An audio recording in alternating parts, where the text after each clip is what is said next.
앞선 우리 어르신들 세대에서도 동일하게 젊었을 때에는요, 돌도 던지면서 밭도 잘 일구셨고, 아이들 학교 보내려고 새벽부터 일찍 일어나서 저녁 늦게까지 일하셨고, 또 때로는 먹을 것이 없었지만 그래도 자녀들과 또 남편을 먹이기 위해서 굶으면서 가정을 일으켜 세웠던 그 어머니들의 모습, 그러면서 이제 내가 없으면 안 된다, 내가 이 가정에 일하지 않으면 안 된다라고 생각하며 살아왔는데, 이제 시간이 흐릅니다. 시간이 흘러 이제 80이 넘어가다 보면은 이제 혼자 서 있는 것도 힘들고 뭔가를 드는 것도 힘들 그런 나이가 온다는 것입니다.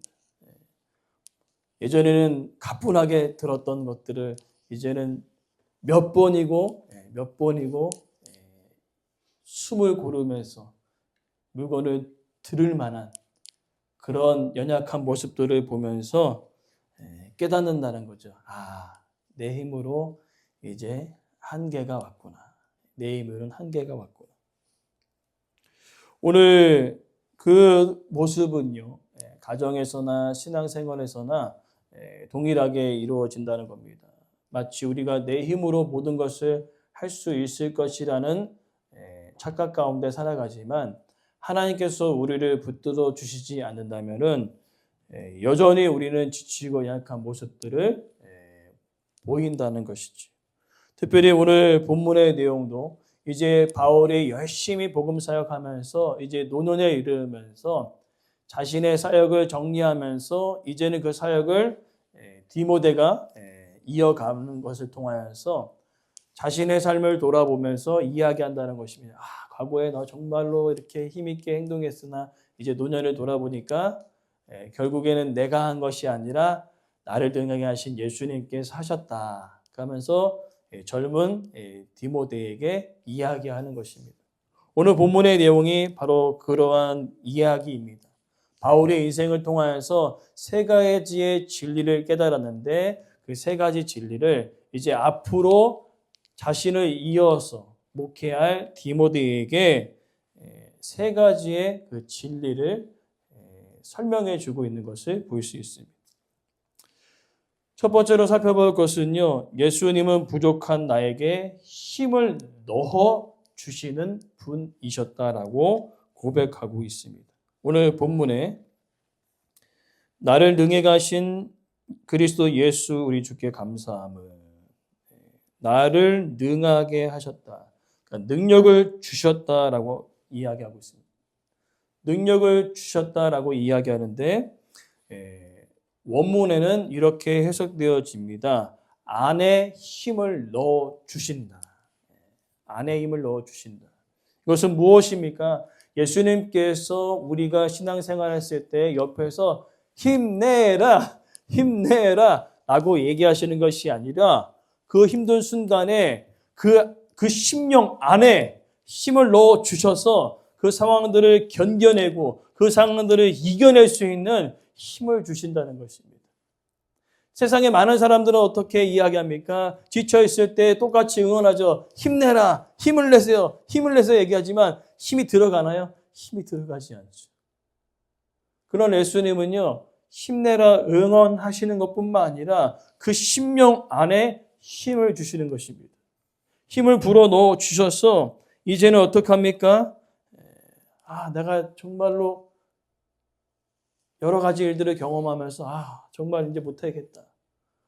이제 더 이상 앞으로 나아갈 수 없다. 라는 그때에 예수님께서 그 안에 그 심령에 힘을 넣어 주시는 것입니다. 다시 뛸 수 있도록. 예전에 제가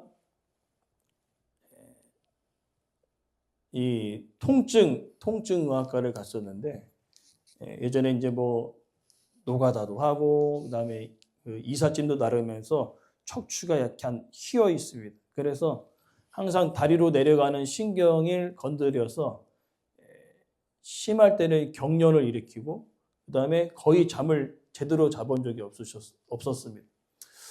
그래서 이거 어떻게 해야 되나 하다가 여러 군데 병원을 찾아봤는데 도저히 낫질 않는 겁니다. 근데 한 곳에 갔더니 척추 신경 안으로 약을 주입하는 겁니다. 약을 주입하니까 막 이게 힘들어서 걷기도 힘들었고 그 다음에 잠자기도 어려웠는데 주사 안에 들어간 용액으로 인하여서 힘이 나는 거예요. 힘이 나다 보니까 다리가 저리지도 않고 편안하게 잠을 잔 것을 생각합니다. 오늘 비슷한 것은 아니겠지만은 예수님께서 이와 같이 힘들어 지쳐있는 우리의 삶 속에 그 심령 안에 저는 이제 육체가 좀 이렇게 편해졌지만은 육체보다 더 중요한 것은 심령 아닙니까? 이 영. 그 영 안에 다시 새롭게 하시고 붙들어 주시는 놀라운 힘을 바로 예수님께서 바울에게 공급해 주셨던 것처럼 앞으로 목회사역에 여러 가지 일들이 많이 있지 않겠습니까? 오늘 디모데에게 이야기하는 겁니다. 너가 네 힘으로 많은 사역을 감당한 것처럼 느껴지지만 그러나 가장 중요한 예수님께서 너 심령 안에 힘을 불어넣어 주셔야 그 모든 사역들을 감당할 수 있다는 겁니다. 그러니까 디모데만 해당되어진 것이 아니라 오늘 이 땅 가운데 예수 그리스도를 믿으며 분투하며 믿음으로 살아가는 모든 자들에게 해당되어지는 것입니다. 소망하는 것은 예수님께서 우리 심령 안에 힘을 불어넣어 주실 줄 믿습니다. 오늘 그것을 이야기하고 있는 것입니다. 힘을 불어넣어 주신다. 왜 힘을 불어넣어 주셨는가 봤더니 12절을 이어져서 나를 충성되이 여겨 내게 직분을 맡기셨다. 그러니까 직분을 감당하기에 있어서 중요한 것은 무엇입니까? 오늘 본문의 내용을 보니까요. 충성되이 여겼다는 그 의미는 충성이란 단어보다는 믿음이란 단어입니다. 믿음이란 단어. 충성의 헬라어를 쓴 것이 아니라 믿음의 피스티스를 쓴 이유는 뭐냐면은 하나님께서 바울을 믿어 주셨다는 거죠. 오늘 저 여러분이 얼마나 연약하고 또 넘어지고 또 넘어지는 그런 마치 우리가 어렸을 때 읽었던 양치기 소년처럼 하나님 열심히 할까요? 하나님 복 주시고 하나님 치유하시면 열심히 할게요 했지만 다시 원위치로 돌아오는 그 연약함. 그러나 그럼에도 불구하고 하나님께서는요. 또 넘어질 것을 아시면서도 우리가 하나님 믿음대로 한번 살아볼게요. 하나님 저 말씀대로 한번 살아볼게요. 그 고백을 믿어주신다는 거예요. 넘어질 것을 알아요. 연약해질 것을 압니다. 그러나 그럼에도 불구하고 넘어지지만 다시 나를 찾고 구하는 그를 믿어주신다는 겁니다. 많은 사람들은 어떻습니까? 여러 번 거짓말하고 여러 번 속였을 때 양치기 소년의 말을 믿었나요? 안 믿었나요? 아무도 믿지 않지 않았습니까? 그러나 하나님은요. 계속적으로 우리가 연약해서 넘어지고 또 고백하고 또 넘어지고 또 고백하여도 하나님 하나님 앞에 나아가 고백한 우리의 삶과 그 믿음의 결단을 믿어주신다는 거예요. 아무도 나를 믿어주지 않지만 하나님께서 우리를 믿어주신다면 어떨까요? 힘이 나지 않겠습니까? 네. 누군가 나를 믿어준다? 그건 엄청난 힘입니다. 오늘 바울은요, 예수님께서 그 심령 안에 힘을 넣어주시는 것뿐만 아니라 연약하고 쓰러져서 넘어지고 또 결단하고 넘어지고 또 결단하지만 그럼에도 불구하고 결단하며 하나님께 나아온 바울을 믿어주시는 거죠. 우리를 믿어주시는 것입니다. 얼마나 힘이 납니까? 믿어주신다고 얘기한다는 거예요. 그러면서 두 번째로는요. 13절의 내용은 예수님은 자격 없는 나를 불러주셨다는 겁니다. 여기 본문을 보니까요. 크게 세 개의 단어를 표현하고 있습니다.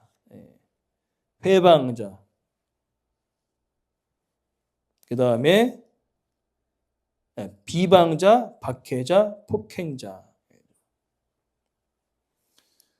전에 한글 개역 성경에는 해방자, 핍박자, 포행자로 기록되어 있는데 내용은 똑같습니다. 비방한다. 무엇입니까? 입으로 해방하는 것입니다. 입으로 남을 깎아내리는 것입니다. 이거는 엄청 하기 쉽죠. 그죠? 입으로 사람들을 깎아내리는 건 엄청 하기 쉽습니다. 그런데 거기서 한층 더 나아가서 이제는 박해자, 행동으로 핍박을 가하는 것입니다. 바울이 그랬습니다. 예수 믿는 사람들을 비방하고 욕하였습니다. 거기서 넘어가지 않고 그들을 잡아서 죽이기도 하고 때리기도 했습니다. 실제로 했지요. 그리고 마지막으로 등장하는 폭행자, 포행자. 여기 폭행자는 진짜 폭행했다는 의미가 아니라 앞에 폭행했다는 단어가 쓰여있기 때문에 여기는 폭행의 의미가 아니라 교만한 자라고 해석되어집니다. 교만한 자. 왜 교만합니까? 교만할 수밖에 없는 것이 자기의 의가 얼마나 대단했습니까? 자기의 의를 내세우는 그 바울의 모습. 자기가 하는 그 모든 일이 하나님께서 가장 기뻐하시는 일이라 이야기하면서 자기의 의를 앞세우면서 얼마나 많은 일들을 감당했습니까? 그러한 자였다는 거죠. 예수 믿는 사람들 다 욕하고 폭행하고 그 다음에 자기 의를 내세우면서 다메섹까지 가고 완전히 그냥 예수 믿는 사람들을 씨를 말려고 했던 사람이 누구라고요? 바울이었다는 겁니다. 이 정도면은 그죠? 이 정도면 제가 하나님의 입장에서는 안 쓸 것 같아요. 너무 피해를 많이 줬어, 그죠? 그러나 하나님께서는 그러지 아니하시고 그를 사용하셨던 것을 볼 수 있어요. 그래서 무슨 단어를 썼습니까? 긍휼을 입었다는 겁니다. 긍휼을 입었다는 거죠. 긍휼을 입었다는 것은 한 단어로 은혜를 입었다는 뜻이죠. 받을 자격이 없는데 받은 것입니다. 누가요? 바울이요. 그렇기 때문에 우리가 하나님 앞에서 자랑할 수 있다 없다? 없는 것이죠. 받을 수 없는데 받았거든. 오늘 바울은 그것을 강조하고 있습니다. 내가 전에는 정말로 하나님과 완전히 동떨어져서 살아가는 인생이었는데 그런 하나님은 나를 받아주셨다는 거죠. 나를 불러주셨다는 것입니다. 얼마나 큰 은혜입니까? 그러면서 이어지는 내용은 똑같은 내용을 계속 반복하고 있습니다. 주님의 은혜가 내 안에 흘러 넘쳤다는 거죠. 예수님께서 나의 죄를 용서해 주셨음에 그 놀라운 그 은혜가 오늘 보면 믿음과 사랑과 함께 풍성하게 흘러 넘쳤다는 겁니다. 이게 예수 그리스도를 만남을 통하여서요. 이 은혜가 너무나 컸다는 것입니다. 자신에게는요. 그래서 예수 그리스도를 전하는 그 모든 상황 가운데 받았던 그 고난과 어려움과 매맞음과 돌맞은 그 모든 것을 이겨낼 정도로 그 안에 믿음과 사랑이 충만하게 흘러 넘쳤다는 것이죠. 이게 중요합니다. 우리 안에 믿음과 사랑과 은혜가 충만할 때 우리가 어려움이 오지 않습니까? 고난이 오지 않습니까? 믿음과 은혜가 충만하면 어떻게 됩니까? 고난도 축복이라 이야기하지 아니하였는가. 그러면서 하나님께 나아가 기쁨으로 나아간다는 거예요. 그러나 내 안에 믿음과 사랑이 충만하지 아니할 경우에 고난이 왔을 때는 바로 광야의 이스라엘 백성들과 같이 툭 하면 원망, 불평을 쏟아낸다는 것이죠. 가장 큰 은혜가 광야 가운데 있음에도 불구하고 그들은 순간순간 채워지지 않는 것을 통하여 원망하고 불평했다는 거예요. 왜 그랬을까요? 그들은 우리 시편 말씀 우리가 계속 묵상하고 있는데 핵심 단어는 기억하지 아니하였다는 거죠. 하나님의 은혜와 사랑을 기억하지 않았다는 거예요. 몰랐다는 것입니다. 그리고 더 나아 그들의 안에 주의 사랑과 은혜가 충만하지 못하였습니다.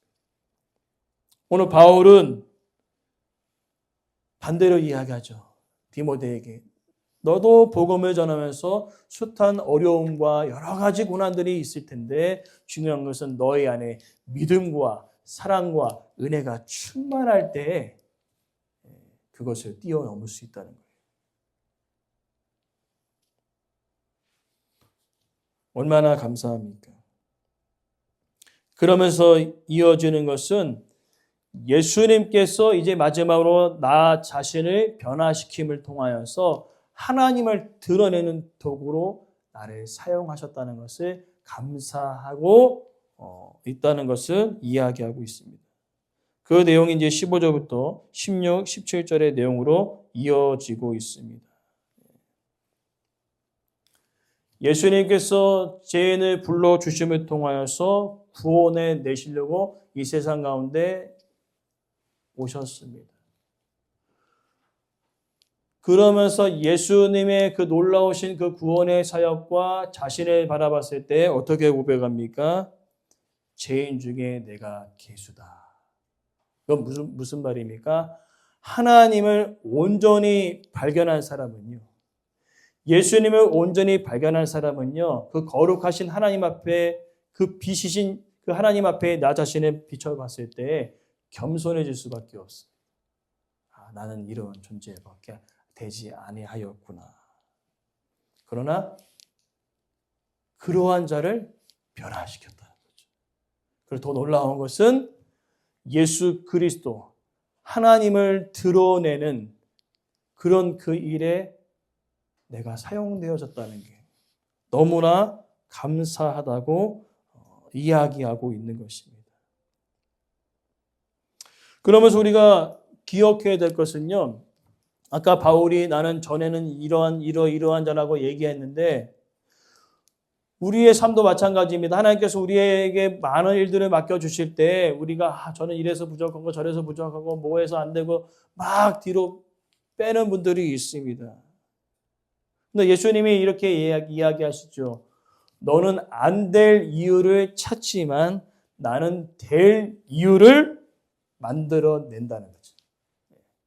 우리가 하나님의 사역을 감당할 때 많은 사람들이 어떻습니까? 처음에 열심히 달려가다가 힘들 때 이제 안 될 것 같다, 못한다 막 이렇게 이야기해요. 안 될 이유들을 계속 끊임없이 쏟아낼 때 예수님께서 뭐라고 얘기하시죠? 너는 안 될 이유를 쏟아내지만 나는 너가 할 수 있도록 만들어 가시겠다는 거죠. 우리 삶 가운데 우리가 믿음으로 살아갈 수 있도록 예수님께서 우리의 삶을 인도하시고 만들어 가심을 믿습니다. 예수님께서 그렇게 만들어 가시는 거죠. 그러면 왜 예수님과 하나님께서는 이 바울을 그렇게도 사랑하셔서 그에게 능력을 주시고 그의 인생을 만들어 가셨을까요? 결론은 17절 말씀에 있습니다. 영원하신 왕, 보이지 않는 홀로 하나이신 그 하나님께 존귀와 영광이 영원무궁토록 있을지어다. 이것은 무엇입니까? 내 삶 가운데 하나님의 영광을 드러내는 것입니다. 그러니까 우리의 삶의 궁극적인 목적, 예수님께서 저와 여러분 삶 가운데 힘을 넣어주시고 하나님께서 우리 가운데 지치고 쓰러지고 연약해서 그렇지만 하나님 앞에 나아가 결단하며 나아가는 우리들에게 믿어주시는 그 이유는 단 한 가지밖에 없습니다. 바로 우리들의 삶을 통하여 예수님이 드러나게 하시고 우리들의 삶을 통하여 하나님의 드러내심을 통하여 복음의 통로로 사용하시기 위함이라는 것이죠. 오늘 바울은 그렇게 이야기하는 겁니다. 내가 살아가는 이유, 내가 봉사하는 것, 내가 여러 가지 모든 것을 하는 그 이유는 궁극적으로는 나의 삶을 통하여 예수 그리스도의 향기가 흘러가길 원하죠. 나의 삶을 통하여서 하나님을 닮는 모습들이 나타남을 통하여 궁극적으로는 무엇입니까? 나뿐만 아니라 내가 속하 있는 모든 곳에서 향기를 맡게 되어지고 내가 속하 있는 모든 곳에서 어둠이 물러가고 빛이신 하나님을 만나게 하는 그런 귀한 도구로 나를 사용하신다. 그것이 하나님께서 나를 부르신 궁극적인 목적이다라고 선포하고 있는 것을 볼 수 있습니다. 그러면서 우리는요, 아주 중요한 단어를 우리는 기억해야 합니다. 무슨 단어입니까? 16절 말씀에 오래 참으사. 오래 참으사. 이 단어가 있기 때문에요, 오늘 우리는요, 지금까지 살아서 생존하는 것입니다. 바울에게도요, 얼마나 숱하게 많은 그리스도인들을 잡아서 죽이고 욕하고 감옥에 가두었습니까? 이 하나님의 오래 참으심이 없었다면요, 바울은 진작에 갔을 거예요. 바울뿐만이 아닙니다. 우리도 마찬가지입니다. 오래 참으심이 없었다면은 오늘날 믿음으로 살아내기가 어려웠을 것입니다. 오늘 바울은요, 디모데에게 모든 일들을 이야기하면서 가장 핵심인 것은 하나님의 오래 참으심이었다는 거죠. 근데 하나님만 오래 참으셨을까요? 아니죠. 예수님도 그러셨습니다. 3년 동안 따라다녔던 이 수제자 베드로가 있지 않습니까? 겟세마네 동산에서 나 이제 다음 날 이제 죽는다 하고 막 땀이 핏방울 되도록 기도하고 있는데 제자들은 뭐 하고 있었나요? 자고 있었지 않습니까? 그래서 예수님이 야, 1시간도 깨어서 못 기도하냐? 라고 얘기하셨습니다. 그리고 더 나아가 예수님께서 이제 잡히시고 십자가에 달리실 것을 얘기했을 때 많은 제자들이 막 뒤숭숭했을 때 베드로가 이야기하죠. 다 버릴지언도 나는 예수님 절대로 버리지 않겠습니다. 라고 선포하지 않습니까? 그러나 예수님이 얘기하시죠. 닭이 2번 울기에 내가 3번 나를 부인하겠다. 그리고 나서 베드로는 이제 어디로 향합니까? 본업으로 돌아가죠. 물고기 잡으러 가잖아요. 요한복음 21장의 내용이 하나님의 오래 참으심과 예수 그리스도의 오래 참으심에 아주 하이라이트 되는 장면이 있어요. 오래 참으시지 않았다면은 예수님이 얘기하셨을 것 같아요. 야, 부인하는 것까지는 괜찮은데 저주까지 퍼붓냐? 아이고 진짜 살다가 그렇게 얘기하실 수 있어요. 한풀이 하셨을 것 같아요. 야, 그냥 부인하면 됐지 뭐 그냥만 있는 저주 다 갖다 붙여서 어떻게 나를 저주할 수 있냐라고 얘기할 수 있겠지만은 그 어디에도 그런 말은 단 하나도 없어요. 딱 이것만 얘기합니다. 내가 나를 사랑하느냐? 내가 나를 사랑하느냐? 내가 나를 사랑하느냐?